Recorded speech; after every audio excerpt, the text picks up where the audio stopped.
साधु संगत जी, प्रेम से कहना धन निरंकार जी। साध संगत जी, सदगुरु माता जी की कृपा से आप सभी अच्छे होंगे। आज दासी के विचार का विषय है अज्ञानता का बोझ। साध संगत जी, जब तक हमें जिस चीज के बारे में जानकारी नहीं होती है, अज्ञानता के कारण हम उसको उठाए रखते हैं, अर्थात बोझ के समान लिए रखते हैं। और जैसे ही उसके बारे में हमें जानकारी हो जाती है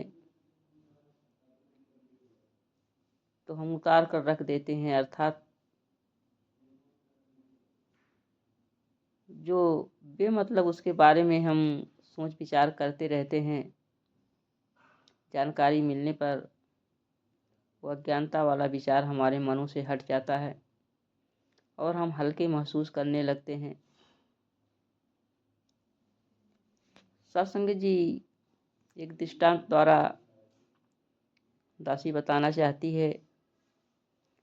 एक बुढ़िया को एक बार रेलगाड़ी के द्वारा यात्रा करनी पड़ी। वह बेचारी रेलगाड़ी में पहली बार बैठी थी। उसके पास कुछ सामान भी थे जिसका उसने एक गट्ठर बनाकर रखा था। और जब वो रेलगाड़ी में चढ़कर एक सीट पर बैठ गई जो उसके पास एक गठरी थी, तो गठरी फिर भी वह अपने सिर पर उठाकर रखी थी। आसपास बैठे लोगों को बुढ़िया की यह बात बहुत अजीब लगी। एक आदमी से रहा ना गया, उसने कह ही दिया, माँ जी सीट के नीचे काफ़ी खाली स्थान है, आप गठरी को वहाँ रख दें। आप चिंता ना करें, कोई आपका सामान छेड़ेगा नहीं, छुएगा नहीं।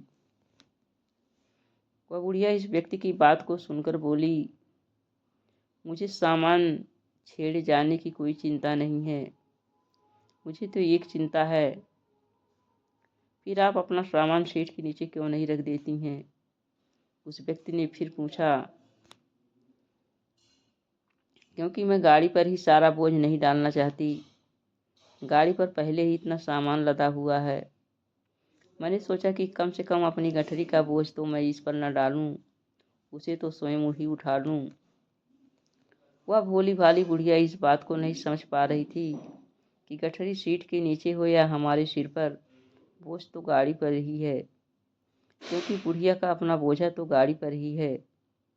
आज कुछ ऐसी स्थिति हम सबकी हो रही है।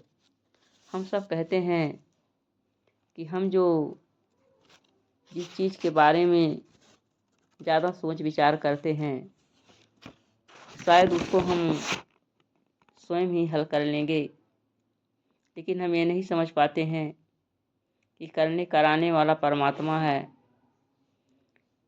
जब चाहेगा यह तब देगा, और होगा वही जो ये चाहेगा। सत्संग जी, फिर भी हम इस बात को एक किनारे रखकर अपने सिर पर बोझ डालकर बैठे रहते हैं। उस कार्य के लिए हम चिंतन किया करते हैं कि कैसे होगा, कहाँ से आएगा, जबकि परमात्मा की इच्छा पर ही सब कुछ निर्भर है। पूरे संसार में ये परमात्मा सर्वव्यापक रूप से है।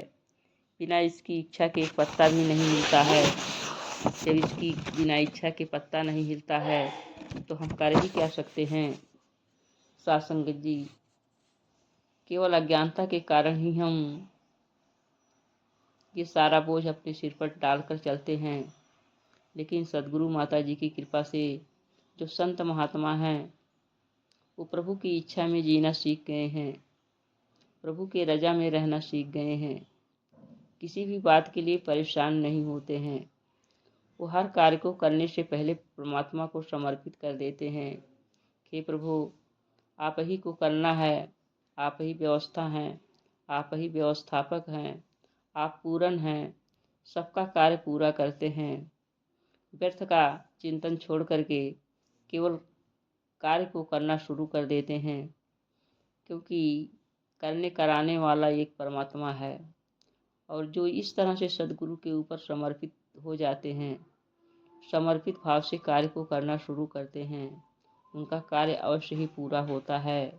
और उनके सिर पर कोई बोझ भी नहीं लगता है, उनको कोई थकान भी नहीं होती है। वो जो है हंसी खुशी अपने कार्य को पूरा कर लेते हैं। तो साध संगत जी, सतगुरु माता जी की कृपा से जो भी इनके चरणों में आ जाता है और उसे यह जानकारी मिल जाती है कि पूरी सृष्टि परमात्मा की देन है, यही इसका रचयिता है, यही करता है, यही धरता है। जो कुछ करेगा ये अच्छा करेगा, और जब जिस चीज़ का समय होगा तभी ये करता है। अर्थात हमें कितनी चीज़ों की आवश्यकता है, किसकी आवश्यकता नहीं है, कौन सी चीज़ हमारे लिए भले की है, कौन सी चीज़ हमारे अच्छे के लिए नहीं है। साध संगत जी, इन्हें जानकारी है, क्योंकि ये तीनों कालों के ज्ञाता हैं। हम तो केवल वर्तमान को देखते हैं, वर्तमान में जीते हैं, वर्तमान ही जानते हैं। आगे कल क्या होने वाला है इसके बारे में हमें कोई भी जानकारी नहीं होती है। केवल हम व्यर्थ ही अपने मन को उसके बारे में सोच सोच कर परेशान किया करते हैं। आइए साध संगत जी, हम सद्गुरु की कृपा से इस ब्रह्म ज्ञान को लेने के बाद ये जानकारी प्राप्त कर लें कि जो है करने कराने वाला परमात्मा है, ये हमेशा हमारा भला ही सोचता है, ये हमेशा हमारी रक्षा करता है, हमारे अंग संग मौजूद है। इससे निकट कोई भी चीज़ हमारे है ही नहीं। तो हम क्यों ना इनको समर्पित होकर के हर कार्य को करें। इनकी समर्पण भाव से इसका एहसास करते हुए अपने जीवन को जीते चले जाएं। प्यार से कहना।